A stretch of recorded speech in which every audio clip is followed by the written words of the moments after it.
Regarding men, number 29, circumcision. The first cut is the deepest. We'll be missing Janice Fiamengo tonight, but we expect her back next week. Welcome, everyone, to Regarding Men. And tonight we're going to be talking about Regarding Men, but we're going to be missing Janice Fiamengo. A sad thing, Paul. Yes, it is. Janice, this one, not that she's not going to be here, but she's had some troubles and difficulties, and she won't be here tonight. But I think Paul and I can handle this one. We're going to be talking about circumcision. Circumcision is one of the things that really bugs me. And let me tell you why. They cut off this thing called the foreskin. And it's a little baby. And sometimes they don't use any kind of anesthetic. They just cut it, which we'll talk about later what that does to the little boy's body chemistry. But what do they cut off? They cut off this thing called the foreskin, which in a man, a grown man, is about the same size of skin as a postcard. It's huge. And this foreskin has several thousand, at least several thousand, specialized nerve cells for pleasure. Some of those nerve cells are called Meissner corpuscles. And those Meissner corpuscles are fantastic little nerve endings that only respond to pleasure. You only find these Meissner corpuscles, Paul, in the lips, the nipples, the genitals, and the very tips of your fingers. They're very specialized. And so imagine that, you're cut off from these pleasure sensing pieces that get cut and thrown away. So your sex life obviously is going to be less pleasurable because you're missing those several thousand neurons, or not neurons, what do you call them, Paul? Nerve endings. Well, they're nerve endings, and sometimes they're not thrown away. Sometimes they're used to make facial cream. No, God, we'll get into that too. So sad. And of course, Oprah is the one who pushes it. Yes. So that the ladies' faces can look prettier, they use the foreskin for that. Instead of being a bearing on the penis, that's what the foreskin does. It's like a bearing. It covers the penis and it slides with the penis so that as the penis goes into the vagina, this foreskin slides with the movement. So it acts like a bearing. And so they say that it decreases the amount of pressure it takes to penetrate. And it also apparently is more pleasurable to the women. They've done studies and they've shown that women prefer uncircumcised males having sex with. It's interesting, eh? But yeah. It does more than that. I mean, it's amazing. It acts as a seal for the vagina. The foreskin acts as a seal in the vagina so that the sperm and vaginal juices do not come out. It keeps it in. I remember many times where the bed became very wet. No seal for me. Anyway, it acts as a seal, and it also holds this vaginal fluid, so it helps in lubricating. It does all kinds of things. Paul, what else? What else does it do? Well, I want to back up for a moment and start with the difficulty there is talking about this subject, even in the red pill community. Yes, it's very unfortunate. I've noticed, I've done a talk on, and I don't call it circumcision anymore. I call it what it is, which is male genital mutilation. Yes. And I noticed that many times in the comments, even and unfortunately, especially in the red pill community, you get guys who typically, and we're going to talk about how this happens, guys talking about, well, I was circumcised and I'm just fine. Right. Or, what are you making a big deal? It's healthy. The doctors say it prevents urinary tract infections in infants, and it's a healthy thing to do. Or some people try to support it on religious grounds. And with all respect, I think if your God tells you to mutilate a baby's penis, you need a new God. Get a new one. And that may sound offensive. What can I say? We're talking about mutilating infants here. Really? Taking off parts of the body that are sensitive. I mean, the most sensitive part you can imagine, and taking it off and throwing it away or giving it to the skins companies. Jeez. And what we've established, what the science has established, is that a male genital mutilation removes up to 75% of the erogenous tissue. Is that right? 75? up to 75. I mean, it varies depending on the circumcision, and certainly, even from human to human, you have a variance of how many nerve endings are Yes. in the foreskin.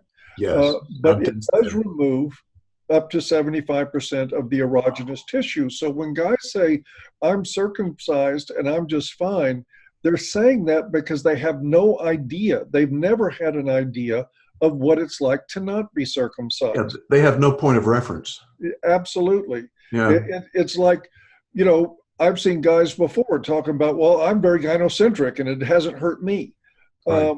And of course, they don't have any point of reference. All they know is pleasing women.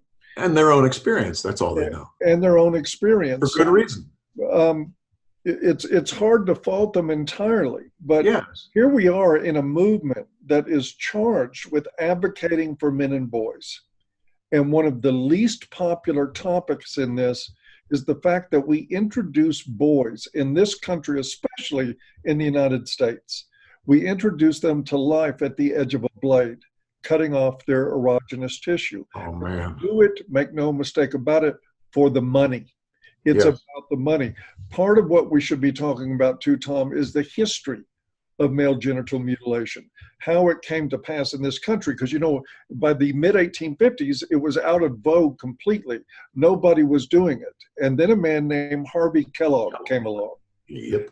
And he was a very prudish, devout Christian who basically made it his life's mission to popularize male genital mutilation for the sake of preventing boys from masturbating. Right. And of course, we know how well that works out because circumcised boys don't masturbate. And this is not conjecture. I mean, this is literally written down. His writings you can go back and look at it. And that's exactly what he said. That will keep them from masturbating so much by doing this. Crazy. And that is, I'm guessing, since we really don't know the actual roots of MGM across the world. I mean, we know it's an ancient practice. We don't know exactly where it came from, or how it developed, or what the reasons are. But I think it's probably safe to assume it had something to do with sexual control, too, with controlling the sexual urges, or the attempt to control sexual urges. That's what everyone would believe it has to do with as far as female genital mutilation. Right. Exactly. It's to keep her from having pleasure. And I think that it's pretty easy to assume it's the same thing for these guys. And of course, we regard that practice as barbaric. I think Ann Coulter once said that we made female genital mutilation illegal 20 minutes after we found out what it was. But male genital mutilation? Not so much. There is one, we're going to have a link below. If you don't know the science, if you think you know about male genital mutilation, or if you call it circumcision, and you think you know the science on it, that it's a health benefit, it prevents urinary tract infections and other problems. It does, they see, some people claim that it slightly reduces the chance of penile cancer in boys that are circumcised. But if you want to know, there's a link to neonatalcutting.org below that will give you tons and tons of research demonstrating babies die from this. Yes. There isn't a great medical benefit. When we know, for instance, that 1 in 111 boys will get penile cancer in their life if they're uncircumcised. We know that 1 in 8 women gets breast cancer. Are we going to turn to radical mastectomies every time a girl turns 13 to prevent it? Plus, the urinary tract infections, we generally have this thing called soap and water. It's been around for a good long while. And teaching boys to keep that area clean and how to keep it clean should be a part of upbringing. But the fact of the matter is, the research points to this as there is a multitude of problems. It is not one, for instance, we know that when a boy has his genitals cut, that cortisol levels spike. Cortisol is a hormone released under very stressful or painful situations, and it alters brain chemistry. profoundly, especially in babies. And we know that the cortisol levels in babies remain spiked for up to 6 months. Now, can you imagine what that does developmentally? It's why they're tying MGM to late onset sexual dysfunction in men. It's why it's being tied to anxiety disorders in men. Yes. And this is where the research is pointing. Yes. And yet it is a $1.2 billion industry, Tom. That's it. And that's money. just for the cuts. That doesn't count the money they're making selling the foreskins off to cosmetic companies. It's crazy. Absolutely insane. It is. It's a barbaric practice. It's hard to imagine how we can be in 2019 and have all this science available. And by the way, we're the worst at it, Americans. I was going to say that. We're the laughingstock. Yes, you go to Europe, they're not cutting all the boys there. You go to Canada, they have discredited it there and have recommended not doing it. As a matter of fact, the Canadian government, which provides health care for the citizenry, has removed funding for it. If you want to get circumcised, you have to pay for it because the government doesn't see any medical benefit to it. They don't do it in Mexico. It's just the United States. Europe doesn't do it. Australia largely doesn't do it. But here in America, it's become a corrupt business, and the doctors performing it. One of the bits of research you can find on neonatalcutting.org is that there is studies that have been done now demonstrating the bias in circumcised researchers, which I found fascinating, Tom. Yeah, that makes sense. Circumcised researchers tend to find medical benefits. And why is that? Maybe it's very hard to look at what your parents had done to you or what was done to you. Yes. And largely, a lot of people do it because they want their sons to look like the fathers. I hear you. Or for unconscious reasons. So it's a lot of people take them to get circumcised because that's just what you do. Yes. So, Dad, you got your finger cut off in a terrible accident at your job.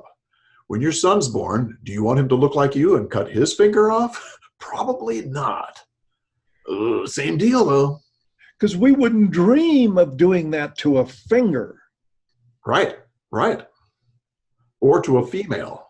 But if you're a boy, you start off in life. You know, there's all this talk in the anti-FGM movement about genital integrity, that you deserve to have a whole body, that women do. Yes. And even a lot of anti-FGM proponents don't give a damn about what's happening with boys. Right. They don't want that included in their conversation. Isn't it amazing? It is absolutely amazing. It's jaw-dropping. It's just And if you sense that Tom and I both are angry about this or frustrated with it, it's because we are. Man, this is fucked up. Yes. And it's just hard to imagine how people could be so blind as to want to cut a little teeny baby's dick off without any kind of anesthesia, throws him into a crazy mess. You know, I think, Paul, a good case could be made for PTSD for those of us who've been circumcised. Absolutely. And the case has been made. It's in the research. Is that right? Neocutting.org. It is in the research. Interesting. Anxiety disorders, other things associated with trauma. Yeah, the feeling thing, the alexithymia piece, you know? Absolutely. Alexithymia is another. Yes, where they found that circumcised boys who were circumcised, are higher in this thing that they've created and called alexithymia. And it's just, it's just one more piece of what happens to boys when they're circumcised. And it's a lot of pieces that add up and up and up and just create a mountain of problems, But yeah, the average guy is going to go, I don't have a problem. My dick works. I have a good time. Feels good, man. How can I feel any better than this? Well, you could have if you weren't cut. Yep. If somebody didn't cut it off.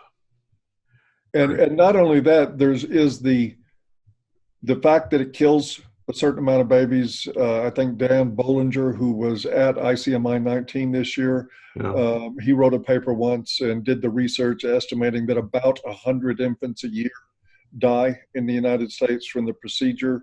And then there is all the boys that lose their penises from infection and from other, and it's hard to call it a botched circumcision.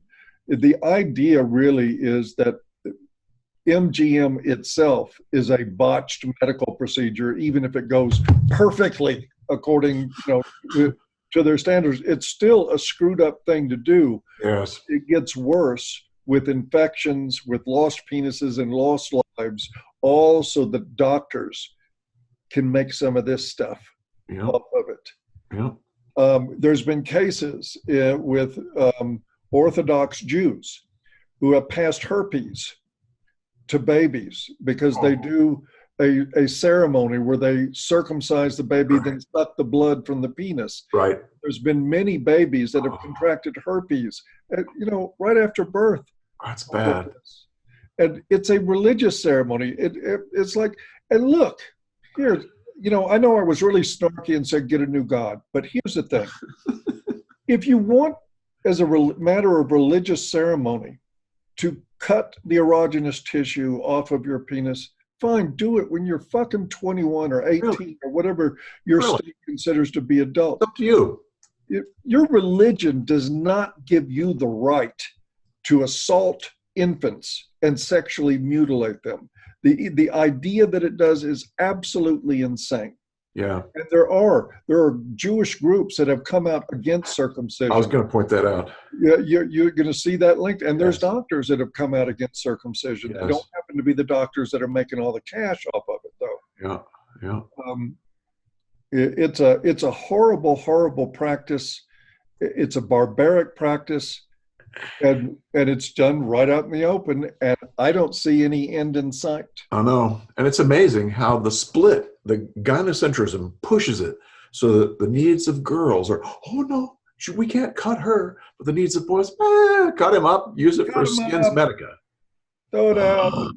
And much to my discomfort at times when I see otherwise really supportive, active red pill guys are concerned about the issues facing men and boys, when they're faced with the issue of circumcision, are like, what are you making a big deal about? Right. Like, who even remembers it? It's not that big a deal. I'm just. It's a very difficult issue because we're talking about our dick. And we rarely will talk about that. Men don't talk about that very often. It's hush hush, and then to have to admit somebody cut the most potent part of my body, the most sensitive part. They cut it. I'm not whole. I mean, to come up and to admit that's hard for a man. It is hard. And there's a lot of underlying issues to that. But here's what I encourage guys. Look, I'm not here to tell anybody what to say or what point to argue. But I do think that if you actually read research on male genital mutilation, if you actually understood what was happening with that you wouldn't be so aloof about, oh, well, no big deal. It happened to me and I'm just fine. Yes. We need to stop this from happening in this culture. Yes. There are groups that are hard at work at this, and they're going to clinics where MGM is performed, and they're protesting, and they're walking in with microphones and cameras. And I salute those guys. Amen. I think they're doing great work, and they need to continue, but they're up against $1 billion industry. Yes. And when that's a rough thing in America, because as we all know, money talks and bullshit. Indeed it does. There's a man named Lindsay Watkins that wrote a book. In fact, I happen to have a copy right here, Unspeakable Mutilations. And Paul, he talks about the whole idea of circumcision coma. He says that most men who have been cut are in what he calls this circumcision coma, where we just don't even think about the idea that we've been mutilated. It's an interesting concept. Oh, yeah. And I see it at play all the time. Even at ICMI, a couple of guys I talked to about circumcision, you could see their eyes glaze over Yes. in the same way that when you're talking to men about gynocentrism or hypergamy and guys that can't face the difficulty of looking at that stuff, their Yep. eyes glaze over and Yep. they go into a zone where they're hearing what you're saying, but not really. Yes.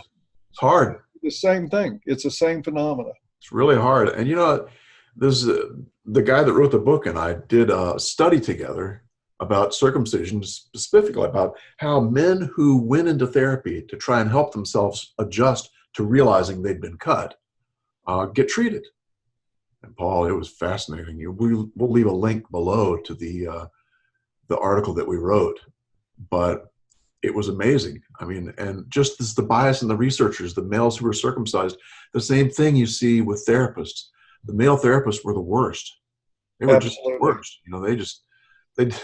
You can see in the article the kinds of things that these guys went through. And the guys basically said, look, this is really a hard thing for me to deal with. And it's embarrassing. And it's a lot of shame around my penis and my concern over my penis. And so I go to a therapist and what do? They tell me I should be grateful. Think about get over it. Go meditate. I mean, all kinds of things. I mean, it's just crazy, But yes, let's talk about your abuse issues, but not the circumcision part. Not the abuse where you had the end of your penis severed. Yes. But think about this, Paul. A woman comes to a therapist who has been, she says she was sexually mutilated when she was a little girl. How is she treated? They'll call in a whole team of therapists to help her. And they sympathize, they empathize, they listen to her, et cetera, et cetera. Compare that with what we found with these guys. And what we found was people were cold. There were some, in fact, there's more women that were empathic than the men.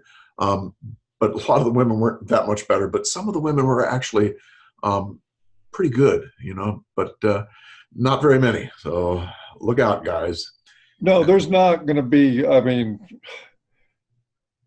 if you talk to the average therapist about circumcision, you'll see their eyes glaze over too. Exactly, because they haven't dealt with it. These guys are probably circumcised. They're not, just like the researchers, they're going to be biased. And I mean, some of the things this therapist would tell these guys was just amazing. Oh, absolutely. Well, my son's circumcision was botched the first time, so we had him do it again. It's like, you're telling someone who's concerned over themselves being amputated, oh, well, you had that amputation done for someone else. It's like, no, that's nutty. No therapist should be doing that. Oh, absolutely not, but they do. And of course, guys tend to heal not just through talking, but through doing something. And that's where these, oh gosh, Paul, what do they call them? The circumcision sites where the guys are redoing their foreskin. What's the word for it, Paul? It's foreskin restoration. Thank you, foreskin restoration. And those guys support each other because they know what's going on. They're not going to tell him that he's something wrong with him, that he should be grateful. They're going to be supporting him. So this is a place where these men found they could go, that they could get some help and some support. So my hat is off to those sites, the foreskin restoration site. And I apologize for not remembering the name of them because it's critical. It's really important for these guys to be able to experience that. I'm sure they'll forgive you, Tom. I feel forgiven already. That's a good thing. I feel better. This is one of the things, I've dedicated my adult life to advocating for men and boys. And Yes. I know a lot of people who have. Tom's one, and I know a bunch of others. And it just strikes me still of how far we have to go that we can't even collectively recognize that the first cut is the deepest, that is where advocacy for men and boys should start. Yes. By allowing them to come into the world without excruciating pain and disfigurement for life, Yes. for the sake of some doctor being able to drive a Maserati. And I just can't imagine, what it's going to take. But I do know that I want to focus more on that in my work in the future. Yeah, I'm not sure what we're going to do. There's already guys out there doing as good as you can do and really getting up in these doctors' faces and Yes. confronting them on camera about what they're doing. Yes. But it's just hard. This is America. Yes. It's a very hard thing to get across. There are some good things happening. You know, that circumcision movie. Do you remember the title? American Circumcision. There you go. American Circumcision. Excellent piece of work. We'll put a link to that below. Yes. Yes. Critical. Good stuff. You know. And I tell you what, you want to brace yourself to watch that thing too. It is disturbing. Yes. It will wake you up. And it should be. Yes. It should be disturbing. That's exactly right. And what we're doing is just inhuman. You know. One of the best, I mean, I know there's guys of all ages that watch these videos that we do, watch these discussions, that support us on Patreon and other places. One of the best things, if you can convince somebody to not cut their son, I think that's one of the best forms of activism you could possibly do. Amen. If you can save one baby boy from being mutilated for profit, that's as red pill activist as you can possibly get. I agree. And it makes a difference. It does make a difference. For that guy, it sure makes a difference. Sure it does. Yeah.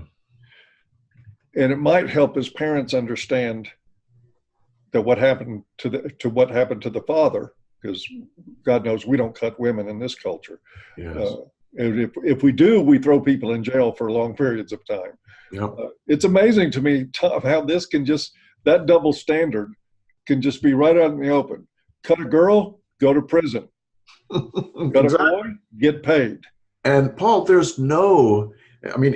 cut a girl, there's no allowance for any kind of religious ceremony. No. There's no allowance for anything.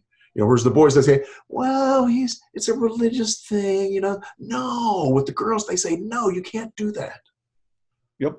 But the boys, go ahead and cut him. Cut it, and by the way, I think I need a jar of that face cream. Oh, man. $200 an ounce. Is that what it is? $200 an ounce? It's really expensive stuff. Jeez. They're making huge money off of this suffering. Yeah, are they still selling that stuff? They're still selling it. Yes, Is that right? Yep. No law against it. Yeah. Skins Medica, that's the company, right? I think that's one. I think there's more than one company. Is that right? Yeah. Yeah. And of course, guys, this was advertised by Oprah, you know. Oh, which means it must be good. It must be good, and no one would hurt anybody she was advertising for them. Yeah, absolutely not. Oh, boy. Gracious. Yeah, well, I think I've had about all this I can stand for one day, Golden. I'm thinking the viewers have had just about enough, too. Well, we have. Hey, listen, if you made it to the end of this talk, thank you. Special kudos. If you weren't one of the ones that tuned out when it started getting rough, exactly. We appreciate that. This is tough stuff. This is not easy. So, yeah, if you've gotten this far, you get special kudos. Yeah. And hopefully Janice will be back with us next time, right? Absolutely. I hope Janice heals up just fine. Yeah. Back with us next time. And in the meantime, two things. One, think before you cut. Yeah, really. And two, men are good. Absolutely, as are you. Indeed, they are. That's good. Well, Paul, you take good care. We'll see you. See you guys. Next time, guys. Bye-bye. Bye-bye.